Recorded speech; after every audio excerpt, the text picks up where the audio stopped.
না না আপনি ঠিক করে দেন।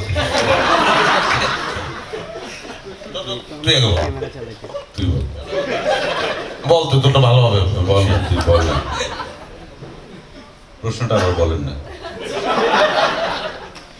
আমরা ফান করলাম একটু আপনার সঙ্গে। বিষয় হচ্ছে মহানগর থেকে এখানে আসি নাই। মহানগর নিপুণের কাজ, এই কাজটা আমাকে খুব আনন্দ দিয়েছে করার ক্ষেত্রে। তো এইটার ক্ষেত্রে হচ্ছে চরিত্রের প্রেমে পড়েই আমি এই কাজটা করছি। আর তানিম নুরের প্রেমে পড়ার একটা বিষয় আছে, কারণ সে দুঃখের কথাও হাসতে হাসতে বলতে পারে। তার হাসার অদ্ভুত ক্ষমতা আছে, আর তার পড়াশোনার জায়গাটা আমার নিজের ব্যক্তিগতভাবে খুবই ভালো লাগে। আর একটা বড় অনুপ্রেরণা আসলে উৎসব। এটা আমি তানিমকেও বলেছি যে আমার কাছে মনে হয়েছে এই প্রেজেন্টেশনের সিনেমা আমি বাংলাদেশে উৎসব থেকে আমার তাই মনে হয়েছে। তো সেই জায়গা থেকে আমি আমার মনে হলো, আর আমরা যারা এখানে আছি সবাই পরস্পরের সঙ্গে কাজ করার আমাদের দীর্ঘ অভিজ্ঞতা।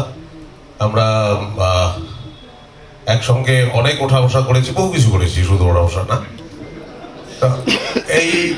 এই সিনেমার মধ্যে আমরা আরো বহু কিছু করবো, প্রচুর ওঠা বসা করবো। সেই লোকটাও সামলাতে পারিনি, আর চরিত্রটাও দারুণ লাগলো, সেই লোকটাও সামলাতে পারিনি। একটা টৈটুম্বর অবস্থা, কোথাও ফাঁক নেই, তানিম নুর সহ সবকিছু মিলিয়ে।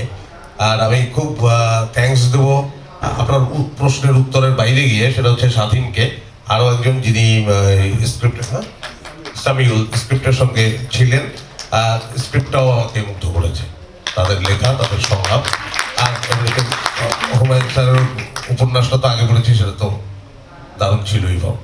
আর তার অধিকাংশ লেখাই আমার অত্যন্ত চমৎকার লাগে। ধন্যবাদ। আপনি উত্তর পেয়েছেন মোটামুটি।